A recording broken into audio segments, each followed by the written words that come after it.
রাসূলুল্লাহ সাল্লাল্লাহু আলাইহি ওয়াসাল্লামের যুগে আলকামা নামে মদিনায় এক যুবক বাস করত।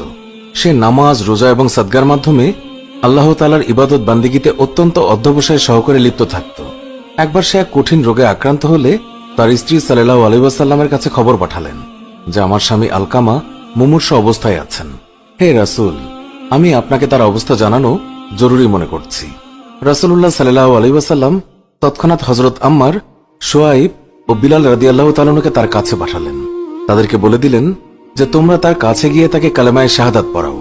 তারা গিয়ে দেখলেন আলকামা মুমূর্ষু অবস্থায় আছে, আর তাই তারা তাকে লা ইলাহা ইল্লাল্লাহু পড়াতে চেষ্টা করতে লাগলেন, কিন্তু সে কোনো মতেই কালেমা উচ্চারণ করতে পারছিল না।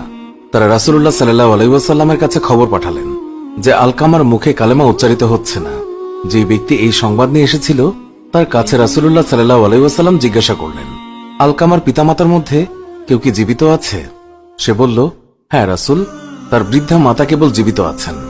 রাসূলুল্লাহ সাল্লাল্লাহু আলাইহি ওয়াসাল্লাম তাকে তৎক্ষণাৎ আলকামার মায়ের কাছে পাঠালেন এবং তাকে বললেন, তাকে গিয়ে বলো যে তুমি যদি সাল্লাল্লাহু আলাইহি ওয়াসাল্লামের কাছে যেতে পারো তবে চলো, না হয় অপেক্ষা করো, তিনি তোমার সঙ্গে সাক্ষাৎ করতে আসছেন। দূত আলকামার মায়ের কাছে উপস্থিত হয়ে রাসূলুল্লাহ সাল্লাল্লাহু আলাইহি ওয়াসাল্লামের কাছে যা বললেন তা জানালে আলকামার মা বললেন, রাসূলুল্লাহ সাল্লাল্লাহু আলাইহি ওয়াসাল্লামের জন্য আমার প্রাণ উৎসর্গ হোক, তার কাছে বরং আমিই যাব। বৃদ্ধা লাঠিতে ভর দিয়ে রাসূলের কাছে এসে সালাম জানালেন। রাসূলুল্লাহ সাল্লাল্লাহু আলাইহি ওয়াসাল্লাম সালামের জবাব দিয়ে বললেন, ওহে আলকামার মা, আমাকে আপনি সত্য কথা বলবেন, আর যদি মিথ্যে বলেন তবে আল্লাহর কাছ থেকে আমার কাছে ওহী আসবে। বলুন তো আপনার ছেলে আলকামার স্বভাব চরিত্র কেমন ছিল? বৃদ্ধা বললেন, হে আল্লাহর রাসূল, সে প্রচুর পরিমাণে নামাজ, রোজা এবং সাদকা আদায় করত। রাসূলুল্লাহ সাল্লাল্লাহু আলাইহি ওয়াসাল্লাম বললেন, তার প্রতি আপনার মনোভাব কি? বৃদ্ধা বললেন, হে আল্লাহর রাসূল, আমি তার প্রতি অসন্তুষ্ট। রাসূল বললেন, কেন?